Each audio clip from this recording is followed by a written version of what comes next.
दिल्ली विश्वविद्यालय के north campus में शुक्रवार को जो कुछ भी हुआ उसने सिर्फ एक महिला यूट्यूबर को नहीं घेरा, उसने विश्वविद्यालय की आजादी, सुरक्षा और संवाद की आत्मा पर ही सवाल खड़े कर दिए हैं।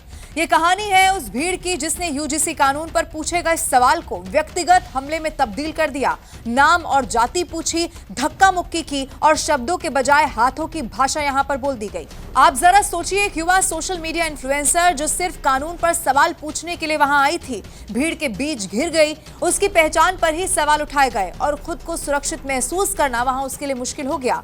और जब ये पूरा मामला थाने तक पहुंचा, छात्रों का एक समूह रात तक नारेबाजी करता रहा, न्याय की मांग करता रहा। इसीलिए सवाल अब यह है कि क्या अब कॉलेज सिर्फ पढ़ाई का मैदान नहीं रहा, बल्कि सत्ता, जाति और आरोप प्रत्यारोप का युद्ध क्षेत्र बन चुका है।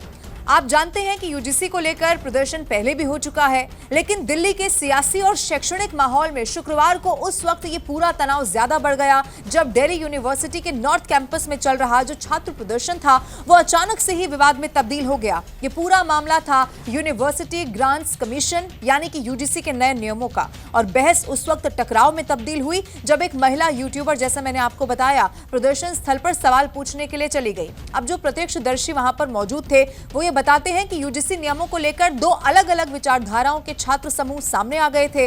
अब इसी दौरान महिला कंटेंट क्रिएटर ने प्रदर्शन कर रहे छात्रों से नए नियमों पर कुछ सवाल पूछ दिए, और इसमें कुछ गलत नहीं था, वो सवाल पूछ रही थी, इसीलिए वो वहां पर गई भी थी। लेकिन आरोप यह है कि सवालों से ही कुछ लोग वहां नाराज हो गए और उसको घेर लिया। स्थिति बहुत ज्यादा बिगड़ गई, नाम और पहचान तक उसका पूछा गया, धक्का मुक्की उसके बाद की गई और पूरा माहौल खराब हो गया। मौके पर मौजूद जो लोग थे उन्होंने बीच बचाव की कोशिश की, लेकिन बहस इसी तरह गर्माती चली गई। इसीलिए सवाल ये उठता है कि आखिर ये पूरा विवाद शुरू कैसे हुआ, तो ये भी मैं आपको बता देती हूँ। देखिए, यूजीसी के नए दिशा निर्देशों को देकर देश भर के विश्वविद्यालयों में चर्चा चल रही है, आप जानते होंगे। इन नियमों का जो उद्देश्य है वो उच्च शिक्षा संस्थानों में समानता, भेदभाव रोकने और संस्थागत तंत्र को मजबूत करना बताया जा रहा है, यही दावा किया गया। लेकिन इसी में कुछ छात्र संगठनों का आरोप यह है कि जो प्रावधान है इनके लागू होने के जो तरीका है और कुछ बिंदु है उस पर स्पष्टता की कमी है, यानी कि वो बिल्कुल क्लियर नहीं है। अब इसी को लेकर प्रदर्शन आयोजित किए गए थे। इस पूरे घटनाक्रम ने कई बड़े सवाल भी खड़े कर दिए हैं। सवाल यह है कि क्या विश्वविद्यालय परिसर में असहमति और सवाल पूछना सुरक्षित नहीं है? क्या विचारों का टकराव अब व्यक्तिगत हमलों में बदलता जा रहा है?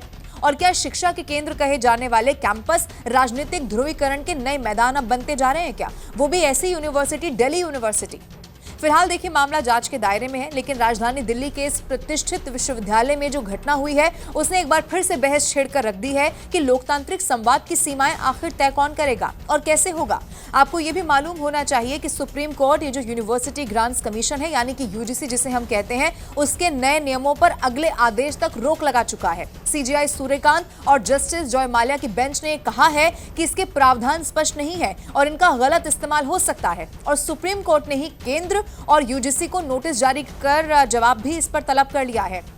और इसके साथ ही नियमों का जो ड्राफ्ट है वो फिर से तैयार करने का निर्देश दिया है, और कोर्ट ने कहा ही सबसे जरूरी है कि इस पूरे मामले की अगली सुनवाई अब मार्च का महीना होगा और 19 तारीख होगी जब होने वाली है। सुप्रीम कोर्ट ने यह भी साफ कर दिया कि फिलहाल 2012 के जो यूजीसी के नियम है वो देश भर में इसी तरह लागू रहेंगे। अब देखना होगा कि आगे इस पर क्या कुछ और होता है।